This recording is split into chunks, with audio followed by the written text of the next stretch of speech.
of recently, the league actually came back with a new offer, which I think is really interesting.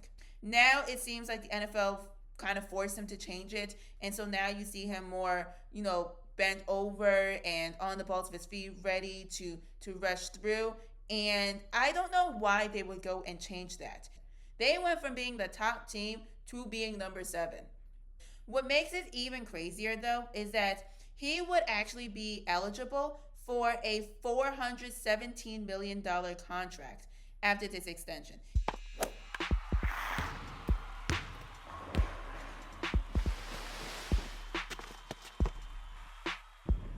Hello, everyone. Welcome back to a brand new episode of Ball Talk with Chanel. As always, this episode will cover all the latest news in the last week, whether that is the WNBA CBA negotiations, to the NFL preseason, to the college football rankings, and so much more. So, as always, this episode will be split into 4 sections. In the first section, it will be covering everything that's going on in the WNBA. We'll be talking about the league standings as of right now. We'll be talking about the latest trades, as well as go over the CBA negotiations and some updates that we have learned. In the next section, I'll be talking about the NFL. Now, we are in the middle of the preseason, so before we talk about the games, I want to discuss some of the latest news that's going on around the league, and then focus on some of the preseason games and really look at a few rookies, a few players that I think we should be looking at come this upcoming regular season. So in the next section, I'll be talking about college football. Now, we are about 2 weeks away from the start of the regular season, so I'll be talking about the latest rankings for the teams. I'll be talking about who one person said are the top 10 players in college football for this season, and so much more. In the last section, I'll be talking about the NBA. I'll be talking about some of the big contracts that have been signed so far, as well as look at the latest news when the upcoming season starts in a couple of months. So, with all that being said, let's get on with the episode. So, let's start with the first section, the WNBA. Now, let's start first with the standings updates. So, you still have the Minnesota Lynx that are the top in the league. They're number 1 in the standings with a 24-5 record. Now, this record is still here despite them losing out on their star player, Napheesa Collier, who is currently out and will be out for the next couple of weeks because she has a foot injury.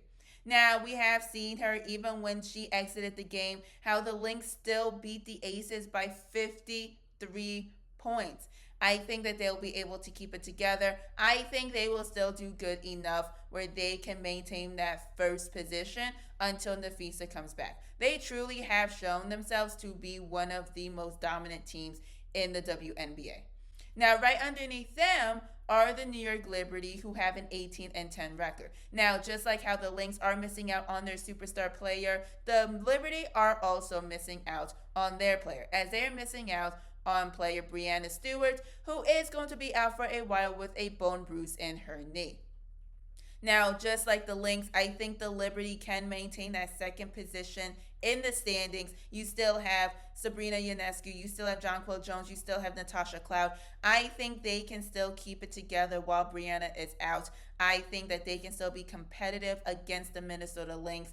But again, we're just going to have to wait and see. But I think they should be able to keep it together.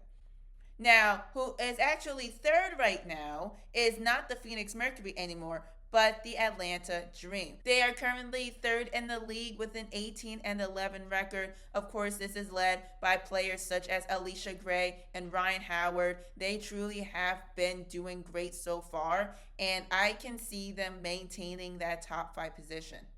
Now, the Phoenix Mercury, who were the number 3 position as of a couple weeks ago, are currently at 4 with a 17-11 record. Now, they have been having such a good season, and I do think that they are going to continue to keep this up, especially having players such as Alyssa Thomas, who is putting down triple-double after triple-double after triple-double, having 3 triple-doubles in a row. I do think they're going to keep it up, especially with the way that Alyssa Thomas and the rest of the Phoenix Mercury are playing. And now, who is 5th in the league is none other than the Indiana Fever. Now, this actually comes as a shock, as the Fever is without their star player, Caitlin Clark. But we saw players such as Aaliyah Boston step up. We saw Natasha Howard step up. And now they are 17 and 12 for the season so far. Even not having their superstar player for the majority of the season, they are still playing super, super well. Now, I know there were a lot of people that assumed that because Caitlin was going to be out, that the Fever would be struggling, but they seemed to have found a way of having a way of working together, finding a way to really get the ball in the post, really finding the outside shooters, whether it is Lexi Hull, whether it is Sophie Cunningham, or the likes. And I truly think that they are such a dynamic team. They truly have been working together, and it is just a matter of time before we really see them become a really dangerous team, especially when Caitlin Clark comes back.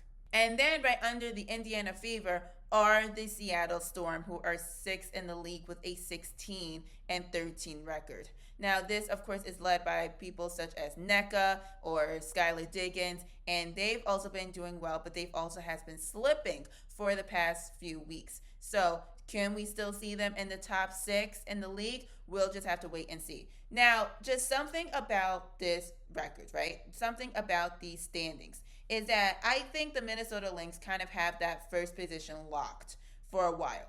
I think from the New York Liberty down to the Seattle Storm is where it's going to get interesting because everyone is about 1 or 2 games away from each other.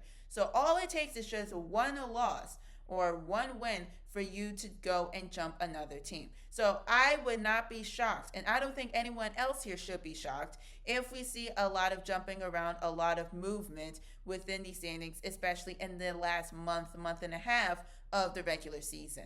So don't be shocked if you see a team, I don't know, such as the Indiana Fever jump, or they drop, or you see the Seattle Storm drop, or you see them jump. Everyone is so close to each other that they're just trying to find their position, find their seeding for the postseason. So we would just have to wait and see how everything will shake out at the end of the regular season, if everyone is still able to maintain the position that they are in right now.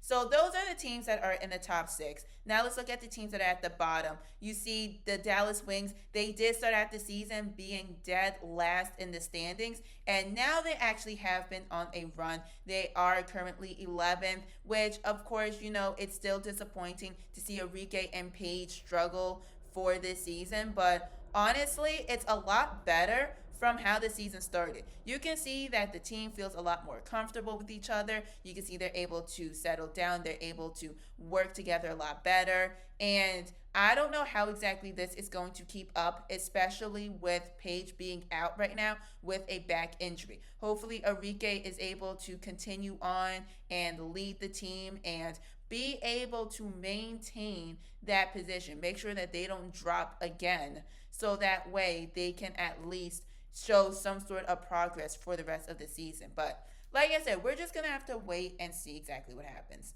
And then right underneath the Dallas Wings are the Chicago Sky. Now they continue to drop and suffer as they are currently 7 and 21. They are only one game, if that, behind the Dallas Wings, who are 8 and 21 as of right now. Now, the Chicago Sky are currently without player Angel Reese as she is out with a back injury. And now you see without her how much the Sky really do rely on her, especially in the rebounding end. Yes, Camila Cardoso is doing great in the post. Yes, she is putting up a double-double in the game. On top of that, I do not know what Chicago Sky head coach Tyler Marsh is doing half the time. I do think, like what I've said in previous episodes, I think he needs to be let go. I think this guy just needs to start over. And I just don't think that they're going to win with him fundamentally. Because truthfully, I don't know what he's thinking. I don't know what type of plays he's trying to run. But it is truly just not working. And you just see the Chicago Sky just decline and just get worse throughout the season. And it really does not make any sense because seeing the players that they do have on the team, they actually have a pretty decent roster. They should not be suffering the same way that they are right now. So let's just see what happens at the end of the season. Maybe the Sky will give him another chance. Maybe they will let him go and try to find another coach. Let's just see what happens. So that's enough standings talk as of right now. Now let's move on to talk about some of the trades that's happened in the last week. Because truthfully, I think some of these have absolutely baffled me. So, the first big trade that has happened is that the Dallas Wings traded Dejanay Carrington to the Minnesota Lynx for Diamond Miller, Carly Samuelson, and a 2027 second round pick. Now, just looking at it from the Lynx perspective, right?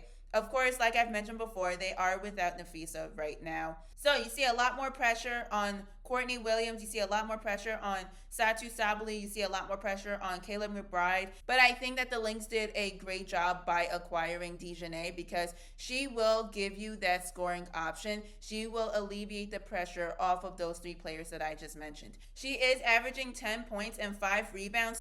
So she wasn't having such a bad season. And we also saw how she was playing when she was with Connecticut last season. So I think the Lynx really did themselves such a good service by acquiring Dejanay. Now, looking at this from the Wings perspective, I don't know why they would give her up. I don't know if it's because they look at someone like Diamond Miller who's younger and say, okay, maybe we can fit her in and she fits in a lot better than Dejanay. I don't know exactly what they were thinking. Now, what's confusing about this from the Wings' perspective is that the Wings waived Carly Samuelson, saying that they will look into signing her in the next season. So, what was the whole point of trading Dejanay for her if you were just going to waive her? Was she just an extra player that the Lynx threw in and the Wings said okay with no sort of expectation to sign her? Was it just a way to get rid of Dejanay? I didn't understand. So effectively, they traded Dejanay to get Diamond Miller, who, let's be honest, has not had much production in the WNBA since being drafted a couple of years ago. It doesn't really make any sense. I don't know exactly what the Wings see. I don't know if they said, okay, well, we got rid of Nalissa, for example, so now we can get Diamond, who can come in with Arike and Paige. I'm not quite sure what they're seeing here, but I don't know. It just seemed a very weird trade. I don't know also if it's because Dejanay was having issues with the team and the team just needs to get rid of her. So I don't know. Maybe we'll have some answers in the future. Maybe not. But I think this trade to me was very, very weird. On top of that, with the second round pick for 2027, I mean, you're not going to get a type of player that can really change a team unless you get a steal of the draft, whether it's someone, for example, like Nikola Jokic in the NBA. Unless you're able to get a steal like that, I mean, you're not going to get someone that is very team changing and someone that can really take over and be the face of the team. I don't know exactly what they were thinking, but let's just see how this whole thing shakes out.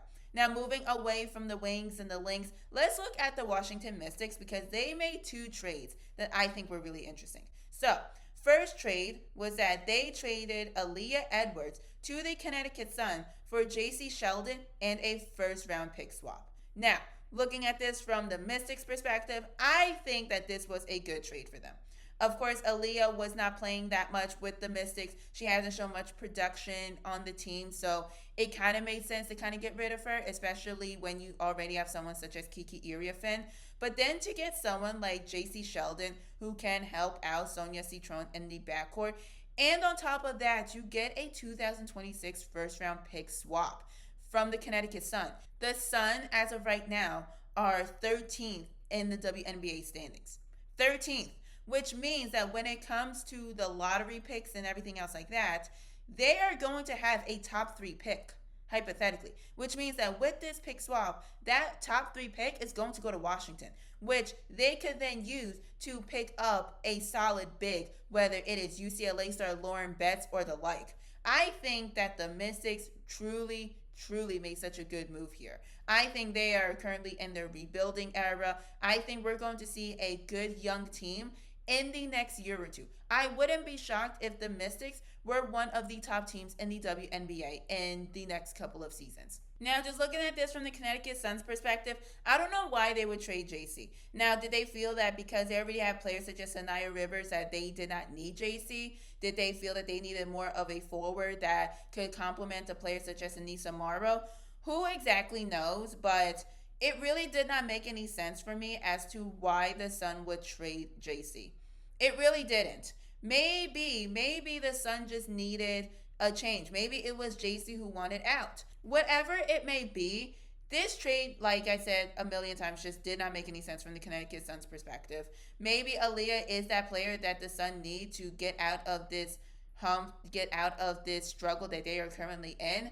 I don't know. I don't see that with her, but we're just gonna have to wait and see. So that was the first interesting trade that they made. Now, the second interesting trade that the Mystics made was that they traded Brittany Sykes to Seattle for Alicia Clark and a 2026 first round pick. Now, looking at this from the Mystics' perspective, I don't know why they would want to trade for Alicia Clark. Because, I mean, let's face it, she's 38 years old. She is averaging 3 or 4 points a game with like 2 rebounds. It was like, what was the point of trading Brittany, who was averaging 15 points?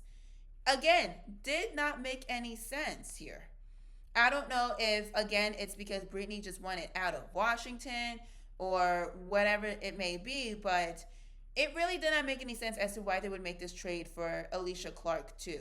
I understand, of course, with the 2026 first round pick, it is going to be towards the end of the first round, so you'll be able to snag a good player still, but again, Alicia Clark is 38. She doesn't have much time in the WNBA. If you're going to build a team that is set up for long term, why sign her?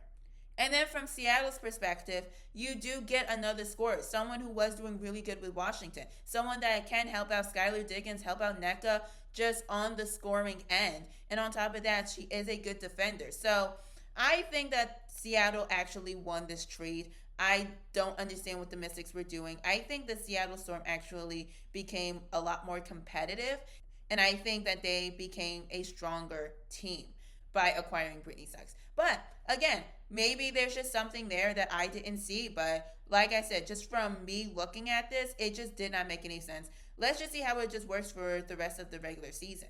Now, before we move on to the next section, I want to give an update on the WNBA CBA negotiations. So, if you don't know what I'm talking about, if you haven't been following, let me give you a quick recap on what's happening. So, of course, the WNBA players are currently in the middle of their CBA. They decided to opt out because the CBA actually expires next year. Now, the players in the league are in the middle of negotiations.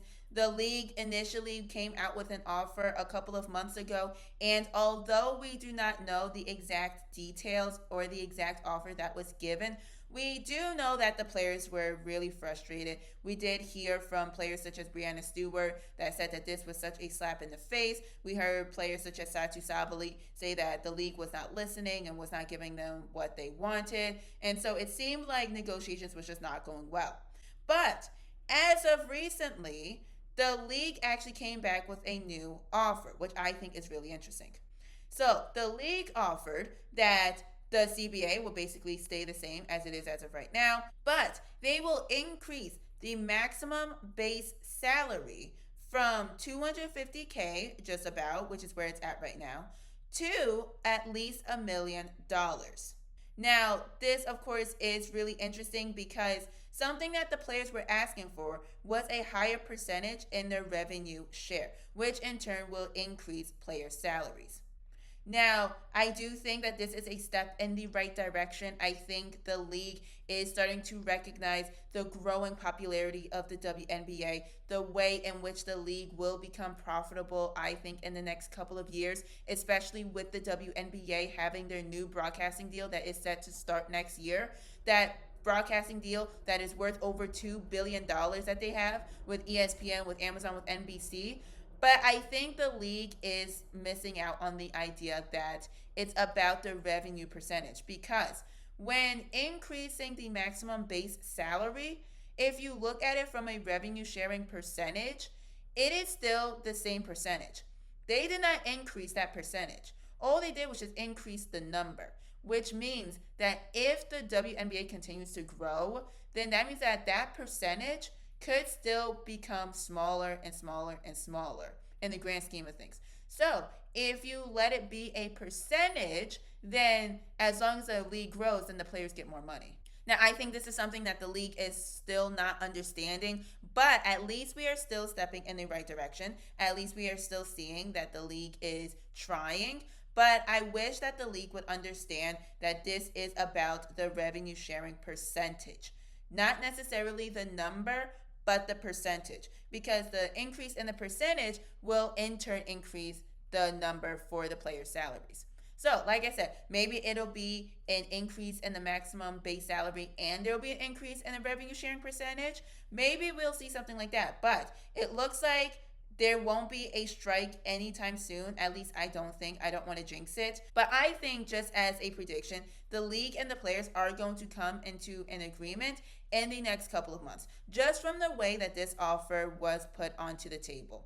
I think we're going to see no strikeouts. I think we're going to see both sides come to some sort of agreement. I think we are going to see a CBA in which the players are going to be somewhat satisfied. Of course, you can't, of course, satisfy everyone, but I think it'll still be a step in a direction that will at least recognize that the WNBA is growing. So, of course, we're just going to have to wait and see if there are any more CBA negotiations updates. So now let's move on to the next section, which is all about the NFL. Before I talk about the preseason games, let's talk about what is the latest news in the league. So, first news is that Teddy Bridgewater is going to be playing for the Tampa Bay Buccaneers. Now, if you didn't hear, Teddy is actually suspended from coaching at his alma mater, Miami Northwestern High School. And the reason why is because he was giving ineligible benefits, quote unquote, to his players, aka he was providing them with food and transportation services. Now, Miami Northwestern is in an area that is low income, so it seems like him helping out his players is just too much for the school to handle. But it looks like he is making the most out of his suspension because he will be going back into the league to play. So it looks like at least he will be paid doing something he loves. At least he will still be able to do something football related, which is his passion. But I still think it's absolutely nonsense as he's even suspended in the first place. Now, the next news that I want to talk about is that Vikings wide receiver Jordan Addison is suspended for the first 3 games of the regular season. Now, you may be wondering why, so let's just paint the picture. Let's explain what happened. So, last year, Addison was found by police knocked out in his white Rolls Royce, just sleeping, blocking a lane heading into LAX. Now, the police, of course, did some blood testing, and it came back that he had a blood alcohol concentration, or BAC, of 0.08. Now, effectively, he fell asleep on the wheel because he was just drunk. So, of course, they gave him a citation for a DUI. He pled no contest, and he had to pay a fine, and he is on probation for an entire year. But according to his agent and according to reports, that probation can be cut in half as long as he completes some online courses. Now, of course, the NFL does have their substance abuse policy, in which Addison, of course, by having this DUI, did violate that policy, which is why he is out for the first 3 games of the regular season. And look, I'm all for having fun. I mean, he is young. He is only in his 2nd or 3rd year, but there is just a way to just be smart about it. I don't think something like a DUI is worth missing 3 games. I mean, this is, at the end of the day, something that is completely irresponsible. And this is also not the first time that Addison had a run-in with the police. Because the year before, so 2023, he was cited by the police for speeding because he was driving at 140 miles per hour on a highway. Now, again, just something that you should not be in trouble for. Let's just use a little bit of common sense. You're in the NFL. I get it. You want to have fun. You're young. But again, it's just not worth missing games or being in trouble for. Hopefully, these 2 instances are just something that'll give Addison a wake-up call and just understand that there are just certain things that you should not just be risking just for the sake of it. If you're going to have fun, just be smart about it, I think. And now the last piece of news I want to talk about is that the league currently has so many players that are injured. And when I mean injured, I don't mean, someone sprained their knee, something like that. I'm talking about torn ACLs, torn Achilles, and we are in the preseason. Like, you have CJ Gardner-Johnson, who's currently out with a torn ACL. You have Rondale Moore, who was just out with a really bad leg injury, which I wouldn't be shocked if this was a torn ACL or MCL. You have Dion Bush, who's currently out with a torn Achilles injury. You have Bilal Cohn, who's currently out with a torn ligament in his knee. Like, you have so many season-ending injuries when it's preseason. This is currently preseason. We didn't even start the regular season. I mean, these used to be injuries that you would see every once in a while that would just have the shock factor of, oh my goodness, this doesn't really happen that often. But it seems like now it's becoming more and more common. And especially something like an Achilles injury, which is career ending, not season ending necessarily. It could be career ending. Like, why is this happening so frequently? And I think the reason why is because the NFL is extending the season and they are adding in more games from 17 games to 18 games, and they're not shortening the preseason.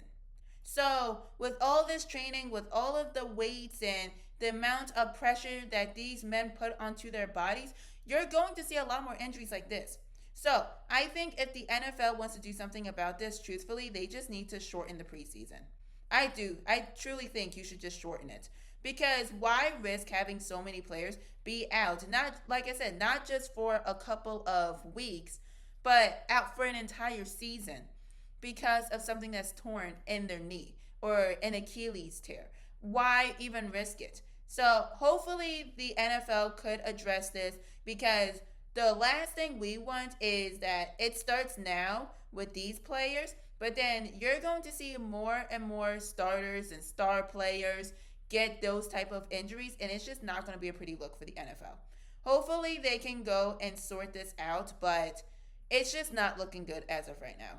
So, before we move on to the next section, let's talk about some of the preseason games that's happened this past weekend. So, first on Thursday, we had the Raiders versus the Seahawks, in which it was tied at 23. Now, for the Raiders, I want to look, of course, at Ashton Jeanty. He was the explosive running back that everyone was looking at in college and seeing how his game would translate into the NFL.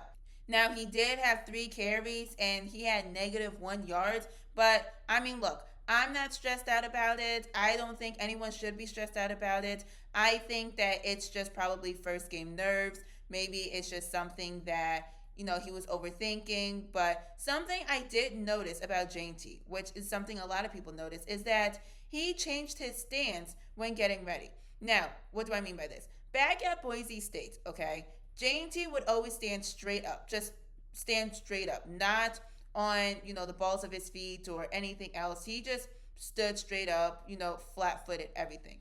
Now it seems like the NFL kind of forced him to change it, and so now you see him more, bent over and on the balls of his feet, ready to rush through. And I don't know why they would go and change that. If it was working in college, why change it in the NFL? I get it, the NFL is a whole different level from college. Of course, you're going to have a lot bigger, stronger, faster guys, but if it's working in college, why change it for the NFL? At least give him a chance to see how it would work in the NFL, and then if it doesn't, then make the adjustments. I just don't think making the adjustments right now is really doing him any sort of service, and it's going to be an adjustment, I think, for him. But I think just seeing -1 yards in the preseason game, I don't think anyone should be stressed out about. Like I said, it just could be first game nerves, and maybe we'll just see a better production in the Raiders' next preseason game. We'll just have to wait. But now, shifting over to the Seahawks, I want to look at Jalen Milroe, the one quarterback that everyone was kind of 50-50 about whether he would be good or not. Now, he did have 6 completed passes out of 10. He threw for 61 yards. He had 3 carries. He rushed for 38 yards. He did have a pretty okay game. Not the greatest, not the worst, but I mean, again, still preseason, not really stressed out about it. I mean, could be just first game nerves, but I think that Jalen Milroe really does work for the Seahawks. I think he is that quarterback that the Seahawks need. And I think that it will just be a great fit for him, truthfully. I think he would have a really good rookie season this upcoming season. And I think that this is just, like I said, something where it's just first game nerves more than anything. But I think we're going to see a lot more production from Jalen Milroe. I think that this is just the beginning. I think he's going to do a lot better. And we're just going to see a lot of progression from Jalen. And let's just see what happens. And then on Friday, we had the Browns versus the Panthers, where the Browns won 32-10. Now, I want to look, of course, at Shedeur Sanders. He had 14 completed passes out of 23. He threw for 138 yards. He had 2 touchdown passes. He had 2 carries for 19 yards. He had a really solid game. Now, the reason why I want to look at Shedeur Sanders is because of the comments that people have made about him, of course, since the NFL draft. Huge controversy, especially after he was drafted in the 5th round. Now, clearly you can see he had a good game. Did he have the best game ever? No. Does he have a lot of improvements to make? Yes. Now, would I say he is this trash player that everyone wants to talk about? No. I think he is a good quarterback. I think he is a good quarterback for the Browns, actually. I think he is that quarterback that the Browns need. Hopefully, the Browns look at him as someone that could be either a QB1 or a QB2. I think he did a good job, you know. Of course, there is some development that he needs to do. But overall, I think he had a really solid job. You can see that he looked very comfortable. He looked very set in his place. And I think that's something that a lot of people need to give him credit for rather than just being quick to ridicule him. So now let's move on to Saturday where the Giants face the Bills. Now the one player that I want to talk about is Jackson Dart, the quarterback for the Giants. Now he did have a good game, okay? He had 12 of 19 completed passes. He threw for 154 yards. He had a touchdown pass and he had 3 carries for 24 yards. He did have a really good game. I will admit that, okay? I never was a fan of him at Ole Miss. I didn't think he was that good of a quarterback, but looking at him at the preseason game, he did look pretty good. He looked pretty solid. I mean, I think that it's just something that we would have to see for the rest of the regular season, whether he is able to grow his game. But like I said, I think he actually did do really good. And let's see if he'll be able to just grow from here. I mean, am I completely sold on Jackson Dart being a good quarterback? Not really. But maybe he will change my mind when the regular season comes. Maybe. Let's just see exactly what happens. And now, keeping on with the Saturday games, I want to talk about the Steelers and the Jaguars, and I want to look at Travis Hunter. Now, Travis did get a few snaps on both ends of the field. He did get some snaps as a receiver. He had 2 receptions for 9 yards, and he did get some snaps as a cornerback. Now, he did have a pretty solid game, but again, I'm not too stressed about it. I think he's going to be one of the best rookies. We saw a lot of potential in that game against the Steelers. And I think it's just going to be up from there, especially when you have players such as Trevor Lawrence and BTJ. Like, I think he is going to have a really good season. I wouldn't stress too much about the 2 receptions for the 9 yards. Maybe he'll have a better game in the next preseason game, but look, as of right now, I think he looks very, very promising. And now the last game I want to talk about that was on Saturday was between the Tennessee Titans and the Tampa Bay Buccaneers. And I want to focus on Cam Ward, the number 1 overall pick. Now, he did have 5 of 8 completed passes and he threw for 67 yards. Now, just from this game in and of itself, I think he did look really promising. You saw the way that he was really patient, the way he was able to move around and outside of the pocket, the way he is able to really get that solid throw for the receivers. I think that he had a really promising game. Now, the stats may not necessarily show it. I do think Cam Ward will be the face of the Tennessee Titans. I do think that he will have a really good season with the team. I think especially when you bring in your starters, I think that it will be such a great season for Cam Ward. Like I said, stats may not show it, but I do think just from watching that preseason game, I think he is a very, very promising quarterback for the Titans. Let's see, maybe with the next couple of preseason games, he'll have a much better production just from the statistics perspective. But I think, though, he is very, very promising. Now, we are going to take a quick break, and before we continue, please be sure to check out the description box down below that gives you all of my social media accounts. If you want to see some daily news and hot takes and opinions, then you can check out my TikTok, my Instagram, my Facebook. If you want to see what a day in the life looks like for me, then you can go check out my Snapchat. If you want to see some daily hot takes and news, then you can check out my X account and my Threads account. If you're watching this on Spotify, please be sure to give this a 5-star rating. Please be sure to follow this page so you do not miss a single episode. If you're watching this on YouTube, please be sure to hit the thumbs up button down below. Be sure to subscribe to this channel and be sure to turn on notifications so you do not miss a single episode. So now let's move on to the next section, which is all about college football. So we have the ESPN rankings as of right now, so let's talk about it. So we have Texas, who's ranked number one. We have Ohio State, that's ranked number two. We have Penn State, that's ranked number three. Georgia, that's ranked number four. Notre Dame, that's ranked number five. We have Clemson, that's ranked number six. Oregon, that's ranked number seven. Alabama, that's ranked number eight. LSU, that's ranked number nine. And Miami, that's ranked number 10. Now, these are the top 10 teams that I think a lot of people kind of expected were in the top 10. But what's really interesting is that Oregon was the top team last season. They went from being the top team to being number 7, which to me is still crazy. Now, these rankings is the exact same for the coaches poll, which means that for the very first time in the coaches poll history, the Longhorns are number 1. Now, they do have a really strong team. Now, they did lose also a lot of their O-linemen to the draft. So, as long as the O-line is just as strong as it was last year, I do think Texas is going to be the top team in college football. Now, what's really interesting about this too is looking at the schedule just for the opening weekend, because we have Texas versus Ohio State, which is going to be a great game. You have Ohio State that is just coming off of a natty win. You have Texas that's ranked number 1 right now. I think it's going to be a battle between them two as to who exactly is going to be first place. But I'll talk more about my predictions and everything else like that on the week of the actual game. But what I do want to talk about, though, is something that Joel Klatt actually released on social media and on Google, which is his top 10 college football players for this upcoming season. So, just reading straight from my phone and what he has. This is who he has. He has Jeremiah Smith, who is the receiver from Ohio State, at 1. Caleb Downs, the safety from Ohio State, at 2. Cade Klubnik at number 3, the quarterback from Clemson.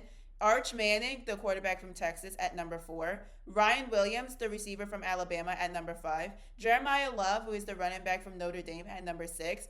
Anthony Hill Jr., who is the linebacker for Texas, at number 7. TJ Parker, who is the edge for Clemson, at number 8. He has Caden Proctor, who is the offensive tackle for Alabama, at number 9. And he has Peter Woods, who is the defensive tackle from Clemson, at number 10.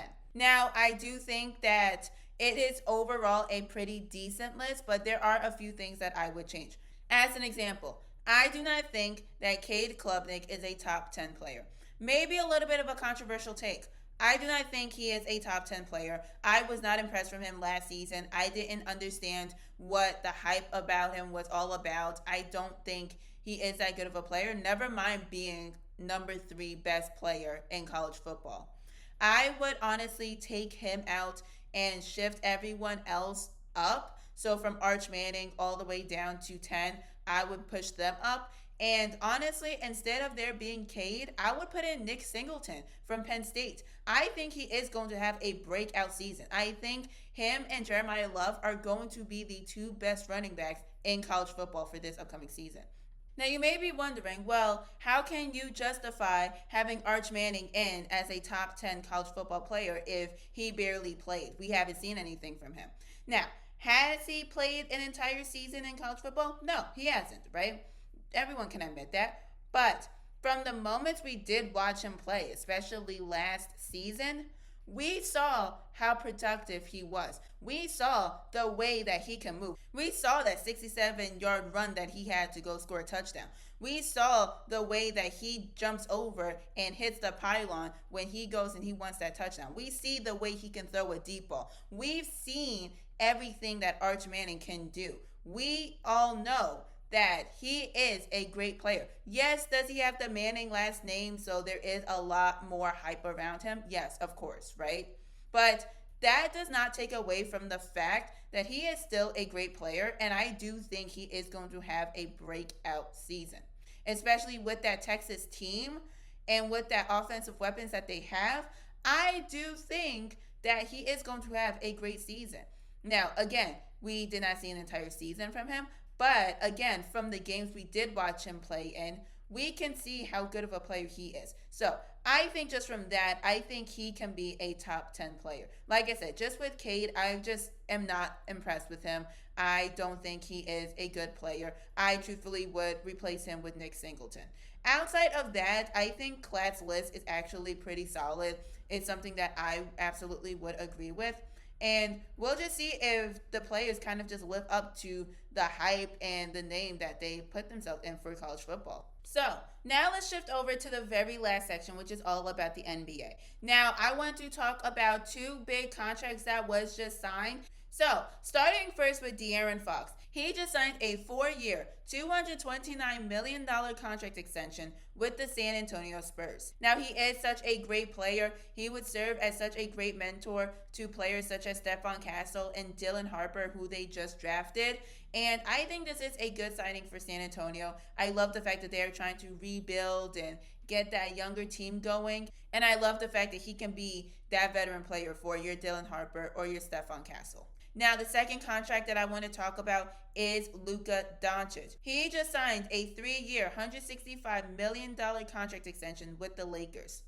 Now, this was, of course, well-deserving. We all know how Luka plays. We all know how great of a player Luka is.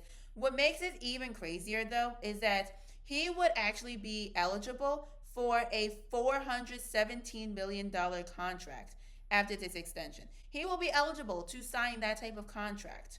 And so, are the Lakers going to do that with Luka? I can see that. I absolutely could. You know, you have LeBron that is looking at retirement right now. You need someone new that is going to be the face of the team, and that player is absolutely going to be Luka. So if you want him to be the face of your team, you're going to have to pay him.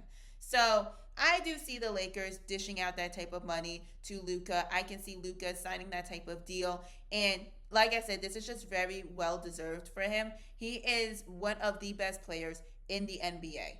And speaking of Luka, now let's move on to some of the latest news in the NBA. Because Luka right now seems to be locked in, and he is trying to have that comeback season. Now, everyone has talked about his weight, talked about how he's overweight, how he's slow now, and making memes about it. But from February to now, Luka has lost 31 pounds. He looks slimmed, he looks toned, he looks just ready to go. According to reports, he did mention that he couldn't play basketball for an entire month so that way he can lose weight. That was the extreme that he went to. He did not play basketball, the sport that is his passion, the thing that is his passion. He couldn't do for an entire month just because everyone was talking about his weight. Just because everyone was talking about how much he was overweight and how slow he was. Those are the extremes. I think if I saw a player that went to that extreme in order to lose weight, I would be a little bit scared. I would think that Luka is going to drop 30 points a game. He is going to win the scoring title the same way Shea just did this past season. I think Luka is on this revenge tour and trying to really get himself back to where he was circa 2021, 2022. And I think we're about to go and see that next season. So if I were other teams, I would be a little bit terrified. Now, the second piece of news that I want to talk about is that Dame has been hired as the GM of his alma mater, Weber State, for the men's basketball team. Now, I do love the fact that he is being the GM for his alma mater, and I love the sort of transition that we are seeing as of right now of these former players becoming GMs of their alma mater as their way of giving back. We heard before of Steph Curry being hired as the assistant GM for Davidson's men's basketball team. We heard about Shaquille O'Neal being the GM of Sacramento State for their men's basketball team. Now, Sacramento State, of course, is not Shaquille O'Neal's alma mater. Of course, that is LSU. But I just love the fact that Shaq still went and took that role and decided to go and be a leader for the team. I just love this transition of seeing the players turn into GMs. Of course, we've been seeing this for so many years, but just always seeing that is just so good because it's like their way of giving back to the college basketball world and ensuring that the team really does have a great shot of just being the national champions and really making sure that they get the recruits. So I love that for Dame. I love the fact that he is the GM for Weber State, and I cannot wait to see how he does as the GM for the team. So that is all for this episode. Thank you so much for listening. Thank you so much for watching. Be sure to tune in next Monday at 6 a.m. Eastern Standard Time, where we will be talking more about the WNBA, talking about college football, talking about the NFL preseason, and so much more. See you next week. Bye.